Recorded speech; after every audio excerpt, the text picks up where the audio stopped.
blasted barnacles. By the slippery scales of Samudra, he took it right out of me claws. Took what, Captain Suhail? What, says the hoopoe, only the finest smoked haddock roll this side of the Arabian Gulf, snatched by a pelican. A pelican, I say. Wait, are you telling me a pelican robbed you? It wasn't a robbery, it was tactical fish napping. He flapped in like a floating pirate ship and wham, right off me perch. Whoa! Did you chase him? Did you squawk him down? Did you... Oh! Do the triple wing flap spin swoop? I strategically chose not to engage. You let him get away? Nay, young feathers, I let diplomacy prevail. You hid under the crate of dates. It was a tactical retreat, I tell you. Besides, not every battle must be fought. Sometimes the brave bird is the one who doesn't get pecked in the beak. Or maybe the brave bird is the one who stands up when someone's being unfair. Even if they have giant pouches and scary eyebrows? He returns, the beaked bandit of the bay. Oh dear, are we retreating again? Or are we going full seagull NATO this time? Nay, if he swoops again, I shall stand my ground. I shall flare my wings, puff my chest, and declare, you may take my fish, but you'll never take my pickled olives. I ate the pickled olives last week. Mirage Digital presents The Amazing Stories with Zaki the Hoopoe. Season 2, Episode 17, The Lion of Allah. Salam, my fine-feathered friends. It's me, Zaki the Hoopoe, your humble wing-flapping narrator, ready to take you on another incredible journey. And don't worry, I've made sure Captain Suhail is far away from any snack-snatching pelicans today. I heard that, lad, and I've drawn a line in the sand. Literally, a big wobbly one. No bird crosses it without a duel. We'll check back on that later. But first, today's story is one of bravery. Real bravery. The kind that doesn't come from flapping your feathers or puffing your chest, but from standing up for what's right, even when everyone else is too scared to speak. Have you ever seen someone being treated unfairly? Maybe someone getting picked on or left out, and you wanted to say something, but you were afraid? I think that happens more than we talk about. That's what makes today's story so powerful. It's about someone who saw injustice and couldn't stay silent, not even for a moment. A man who stood tall, even when the whole city stood against him. Not all heroes wear capes. Some wear camel-hide vests and carry a lion's heart.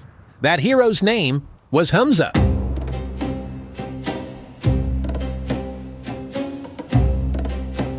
Makkah was changing. Not the mountains or the markets, no. The city looked the same, but it felt different.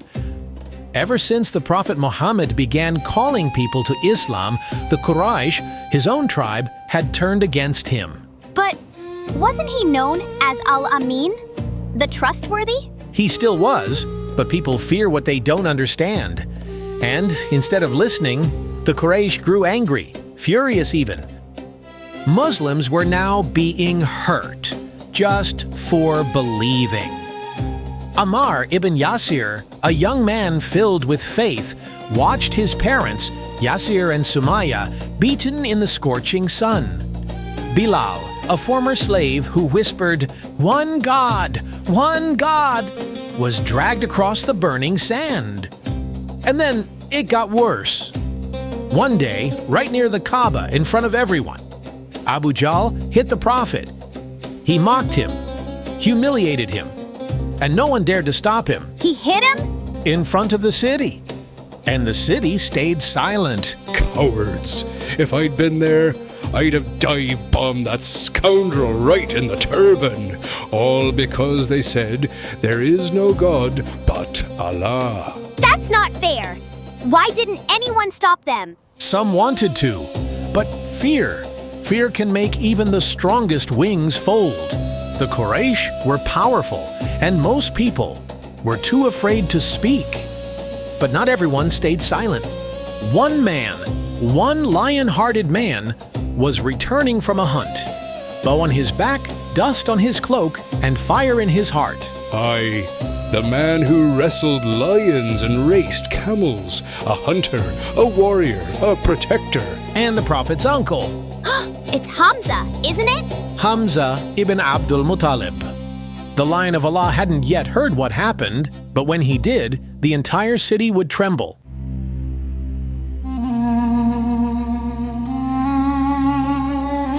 Hamza was returning from the hunt, his bow slung across his shoulder, his sandals dusted with desert wind. He had spent the day in the wild, where he felt most alive. By the hammocks of Hejaz, look at that stride. That's not walking, lad. That's conquering the road. Captain Suhail, are you blushing? What nonsense. I just admire a man with proper feather. Footwork, strong wings, solid stance, tactical eyebrows. You have a crush, Captain. Nay, I respect his battle posture and his ability to glare at danger until it runs home crying to its mother. All right. But you're not wrong. Hamza wasn't just brave, he was brilliant. A warrior, a protector, and more than that, he was the Prophet's uncle.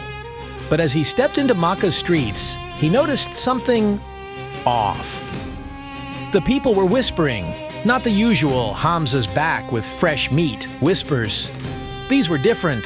What were they saying? That Abu Jahl had hit the Prophet, that he had cursed him, humiliated him in public, and no one had stopped him. That scurvy-footed coward. He wouldn't last a moment in a real duel. Hamza felt it like an arrow to the heart. You see, he loved his nephew, not just as family, but as someone he deeply respected.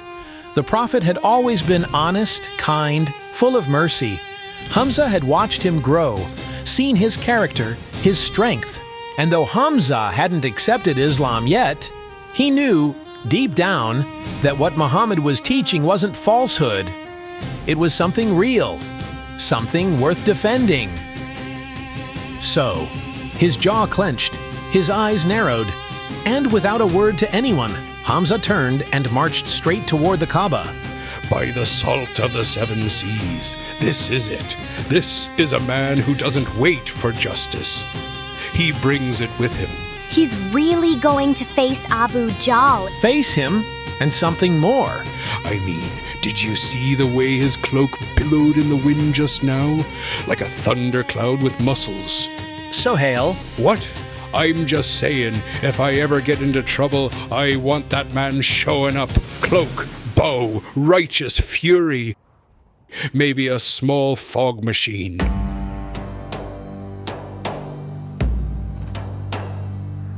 the Quraysh were gathered near the Kaaba, smug in their power, laughing about what Abu Jahl had done. Their voices were loud. Too loud. And then, silence. A shadow crossed the courtyard. Hamza had arrived. Is this it? Is he going to stop him? Now remember, Hamza was the bravest person in Makkah. Everyone knew how strong and bold he was. Bold, you say? In fact, he was so strong and bold that people were actually a little afraid of him. Not because he was mean, because he was the bravest person who wasn't afraid of anything. So imagine the people when they saw Hamza walking towards the Kaaba. Hamza didn't shout. He didn't need to. Hamza walked straight up to Abu Jahl, straight through the crowd like a lion through reeds. Eyes locked, shoulders set, fire in his stride. Then he raised his bow and all of a sudden struck Abu Jahl across the face. Abu Jahl fell to the ground in shock. He couldn't believe that Hamza just hit him across the face. No one even dared speak back to him, and Hamza just smacked him across the face. Oh, snap! Now, that's a lion if I've ever seen one. Hamza looked into Abu Jahl's eyes and said, "You lay a hand on Muhammad, then know this, I, Hamza, son of Abdul Muttalib, follow his religion now, and I stand with him."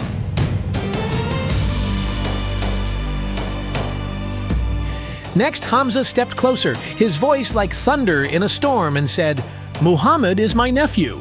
From this day on, whoever harms him will face me." And just like that, everything changed.